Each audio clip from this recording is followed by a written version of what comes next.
Hello friends, मैं हूं शिफाली गिजरवाल और आप देख रहे हैं कंसल्टीज विद क्लियरटेक्स। जैसे कि हम सब लोग जानते हैं कि कोरोना की वजह से काफ़ी कुछ ख़राब हो गया, काफ़ी सारे बिजनेसेस बंद हो गए। लेकिन मैं हमेशा बिलीव करती हूँ कि जब कोई बहुत बुरा टाइम आता है तो एक्चुअली वो आपके लिए बहुत सारी अपॉर्चुनिटीज़ भी लेके आता है, क्योंकि उससे पहले क्या होता है, कुछ चीज़ें सेट हो चुकी होती हैं और उनको चेंज करना मुश्किल होता है। लेकिन एक ख़राब टाइम के बाद क्या होता है, बहुत सारे लेवल्स जो होते हैं वो रीसेट हो जाते हैं, तो आप वहाँ से फिर से पिकअप कर सकते हैं। आप पहले नहीं भी पिकअप कर पा रहे थे तो भी। तो कोरोना में बहुत सारे नए नए बिजनेसेस क्रिएट हो रहे हैं, नए नए बिजनेसेस डेवलप हो रहे हैं।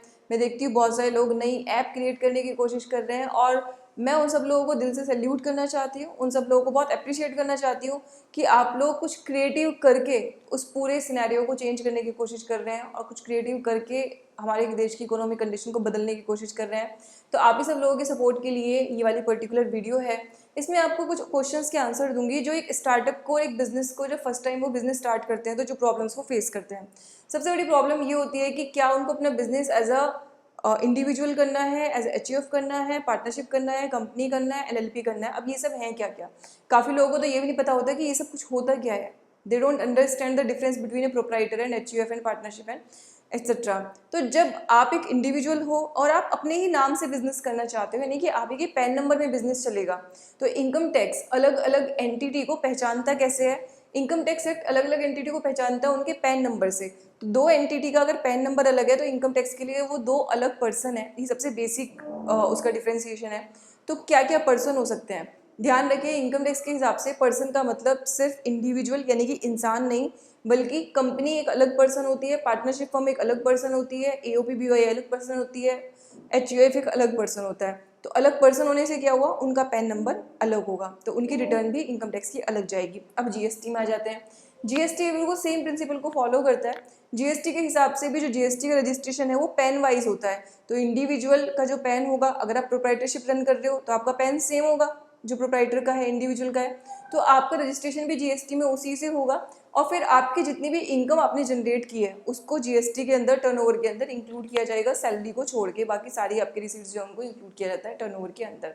अच्छा, अब आपने एक बार रजिस्ट्रेशन ले लिया तो आपको अपने उसी पैन से और उसी पैन से जो बना हुआ जीएसटीएन नंबर है उसमें आपको रिटर्न फाइल करनी है। अब ये तो होगी इंडिविजुअल या प्रोप्राइटर की बात। अब इसके अलावा अगर आप एचयूएफ में बिजनेस करना चाहते हैं तो आपको एचयूएफ फॉर्म करना पड़ेगा और उसके पैन के लिए अलग से अप्लाई करना पड़ेगा। आप अगर पार्टनरशिप फर्म बनाना चाहते हैं, अगर आपके अलग अलग पार्टनर्स हैं, तो पार्टनरशिप डीड आपको एक चाहिए होगी। उसका फॉर्मेट आपको नेट पे मिल जाएगा। आप खुद अपनी कंडीशंस के हिसाब से एक पार्टनरशिप डीड, उसमें लिखा होगा किस पार्टनर का कितना कितना शेयर है, कितनी कितनी कैपिटल है, वो पार्टनरशिप डीड आप बनाएंगे। पार्टनरशिप डीड के बेसिस पे आपको एक पार्टनरशिप का अलग से पैन नंबर के लिए अप्लाई कर सकते हैं। 5 मिनट में आजकल पैन नंबर के लिए अप्लाई हो जाता है ऑनलाइन। तो वो पैन आप जैसे मिलेगा, आप उसका बैंक अकाउंट भी खोल सकते हो उस पैन के बेसिस पे, और आप उसका जीएसटी का अलग रजिस्ट्रेशन भी ले सकते हो उसी पैन के बेसिस पे जो पार्टनरशिप का पैन होगा। इसी तरीके से आपको एलएलपी या कंपनी अगर फॉर्म करनी है तो उसको प्रोसेस थोड़ा सा लेंदी है, कॉम्प्लेक्स है। और अगर आपका बिजनेस बहुत नया है तो मैं आपको बोलूँगी कि आप एलएलपी या कंपनी ना खोलें, क्योंकि प्रॉब्लम ये है कि उसमें आपको कंप्लायंसेस भी एनुअल करने पड़ते हैं। तो कंप्लायंस के लिए फिर आपको या तो खुद करने पड़ेंगे सारे, वरना आपको किसी कंपनी सेक्रेटरी या चार्टर्ड अकाउंटेंट से करवाने पड़ेंगे, तो उनके अपने चार्जेस होंगे। लेकिन एक और इम्पॉर्टेंट चीज़ है कि जो पार्टनरशिप फर्म है उसकी इस वक्त जो इनकम टैक्स की टैक्स रेट है वो सबसे ज़्यादा है और उनको स्लैब वाइज कोई बेनिफिट भी नहीं मिलता। तो आपका अगर छोटा ही बिजनेस है और आपका एक ही बिजनेस है तो सबसे अच्छा है कि आप उसको अपने प्रोप्राइटरशिप के अंदर रखें, अपने सेम पैन के अंदर।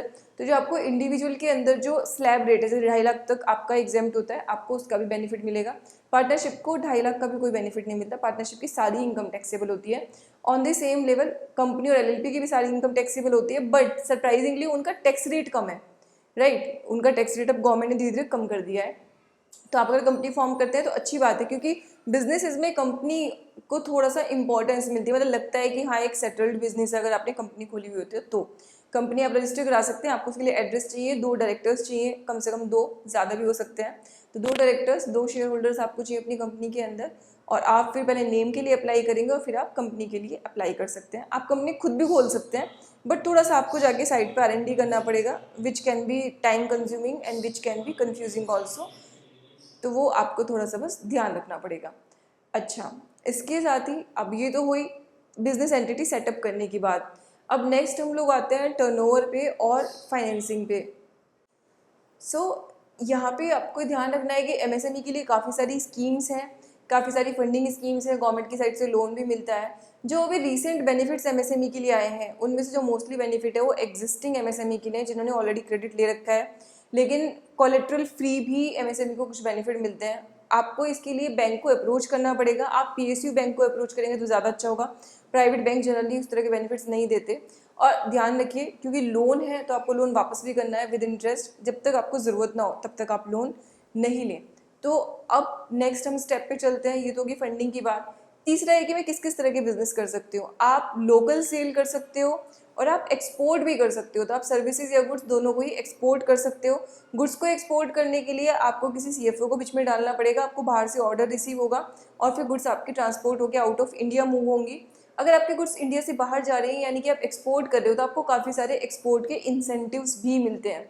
कौन कौन से इंसेंटिव्स मिलते हैं आपको? पहली बात तो है कि एक्सपोर्ट अगर आप करते हो तो आपको जीएसटी नहीं पे करना पड़ता। आपको एलयूटी ले लेते हो और आपको जीएसटी नहीं पे करना पड़ता। और साथ में आपने परचेज पे जो जीएसटी पे किया है आपको उसका रिफंड भी मिलता है। अगर आप सर्विसेज को एक्सपोर्ट कर रहे हो तो भी सेम चीज़ है, आपको टैक्स पे करने की ज़रूरत नहीं है जीएसटी पे करने की। और आपको जो रिफंड, आपको जो आईटीसी आपने परचेज पे किया है उसका आपको साथ में रिफंड भी मिलेगा। तो ये आपके एक्सपोर्ट करने के बेनिफिट है। डोमेस्टिक सेल में आपको नॉर्मल टैक्स लगेगा और नॉर्मली आप उसका इनपुट टैक्स क्रेडिट ले सकते हो परचेज के टैक्स का, और नॉर्मल आपकी इनकम को टैक्स किया जाएगा इनकम टैक्स के अंदर। तो ये बेसिक एक कंपनी को फॉर्म करने के, बेसिक एक एंटिटी को फॉर्म करने के तरीके थे। और याद रखना, जीएसटी का रजिस्ट्रेशन जब आपको मैंडेटरी हो तभी लेना है। अगर आपकी टर्नओवर क्रॉस नहीं हो रही है तो आप बिना जीएसटी रजिस्ट्रेशन के भी 20 लाख तक अपना बिजनेस कर सकते हैं। जब आपका टर्नओवर 20 लाख क्रॉस करे सिर्फ तभी आपको रजिस्ट्रेशन की लायबिलिटी आएगी। कुछ केसेस में इसके एक्सेप्शंस भी हैं जहाँ पे आप आरसीएम में कवर हो जाते हो। इसके लिए रजिस्ट्रेशन में मैंने एक स्पेसिफिक वीडियो डाला हुआ है, वो आप देख सकते हैं। उसमें मैंने सारे केसेस लिखे हुए हैं जहाँ पे आपको रजिस्ट्रेशन की ज़रूरत पड़ती है। तो ये हमारी इम्पॉर्टेंट वीडियो थी जो हमारे स्टार्टअप्स हैं उनके लिए। तो आपको एंटिटी को लेके जो कन्फ्यूजन्स होते हैं वो आई होप आपके दूर हो गए होंगे। तो अब आप अपना बिजनेस इजीली सेटअप कर सकते हो। छोटा है तो प्रोप्राइटरशिप से स्टार्ट करेंगे, बड़ा है तो आप उसको कंपनी तक भी ले जा सकते हैं। आप पहले छोटे से स्टार्ट कर लें, जब आपका सेटल होने लगे बिजनेस तब आप उसको अगले लेवल पे लेके जा सकते हैं। तो ये इंपॉर्टेंट एक डिस्कशन था आप सब लोगों के लिए। मैं आप सब लोगों को बिल्कुल दिल से विश करना चाहती हूँ कि आप बहुत सक्सेसफुल हों। आप में से स्पेशली जो लोग मैन्युफैक्चरर्स हैं, सर्विस सेक्टर के हैं, ट्रेडर्स भी हैं, उन सब लोगों को मैं बोलना चाहूँगी कि please this is very important and crucial time for our country. और आप सब लोगों का एक अच्छे बिजनेसेस को ग्रो करना हमारे लिए बहुत बहुत इंपॉर्टेंट है। तभी हम लोग ठीक से एज एन इकोनॉमी ग्रो कर पाएंगे। कंसल्टीज की टीम की साइड से मेरा फुल सपोर्ट आप लोगों को है। आप लोग की जो भी इश्यूज़ हैं, जो भी प्रॉब्लम है, वो आप कमेंट बॉक्स में डाल सकते हैं। मैं सबको आंसर करने की कोशिश करूँगी। Thank you.